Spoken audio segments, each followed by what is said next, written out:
La teoría de la argumentación cree en la naturaleza del lenguaje como persuasiva, es decir, que el emisor lleva al receptor a pensar y a generar un punto de vista desde su discurso.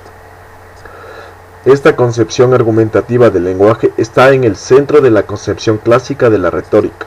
Aristóteles distinguía los textos argumentativos, entre ellos científicos, dialécticos y retóricos, de los poéticos y de los históricos, después de conocer un cierto descrédito relacionado con el declinar de la retórica y con la influyente de determinadas formas de cientificismo.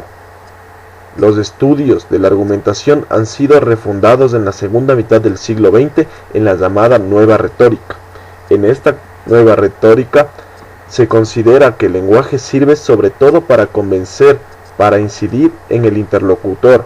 Así pues, lo define la naturaleza y del lenguaje es su carácter persuasivo. Esta dimensión argumentativa del lenguaje constituye un vehículo privilegiado para acceder al significado del discurso.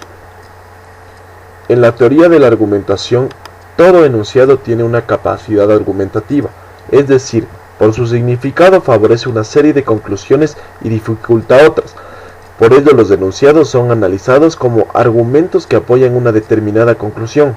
Por ejemplo, el enunciado 1 es abogada implica pragmáticamente una conclusión del tipo 2, se pasa el día en los juzgados, y no en cambio la conclusión 3, que no se pasa el día en los juzgados, que resulta extraña. Por lo tanto, el enunciado 2, se pasa el día en los juzgados, mantiene la orientación argumentativa del primero, pues es en una conclusión inferible del argumento que constituye el primer enunciado.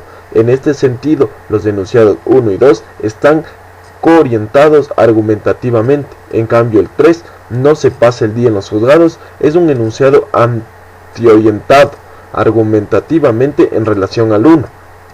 Es abogada, pues no es una conclusión que se infiere en él.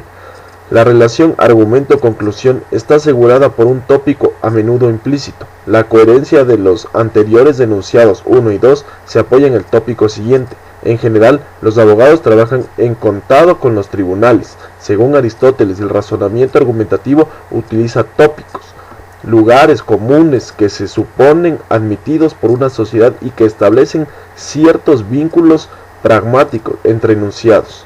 Un tópico es, pues, un instrumento lingüístico que define la adecuación de los enunciados con respecto al contexto lingüístico en que aparecen, es decir, lo que es adecuado como continuación a una determinada frase.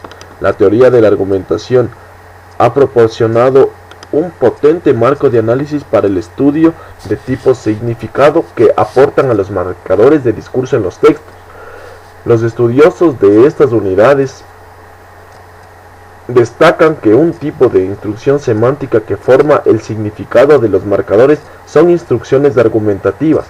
Por ello, para vincular dos argumentos antiorientados, es preciso utilizar marcadores que indican contradicción u oposición, los llamados conectadores contraargumentativos, en cambio.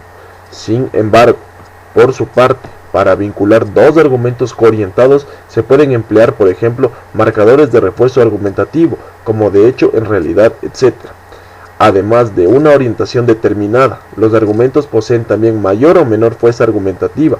Así, si varios argumentos son coorientados, algunos marcadores del discurso indican cuál de ellos es la que tiene más fuerza. María es muy lista, habla inglés, francés e incluso chino.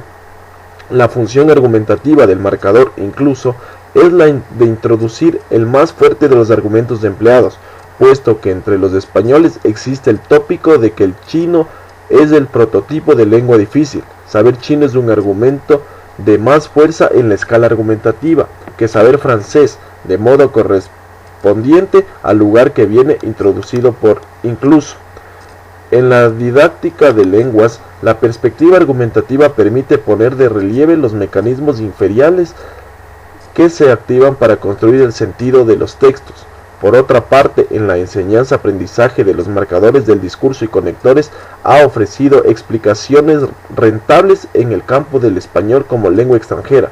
Además, desarrolla contrastes interesantes entre estas piezas gramaticales y la pragmática, al evidenciar orientaciones argumentativas distintas entre unidades formalmente cercanas en lenguas diferentes.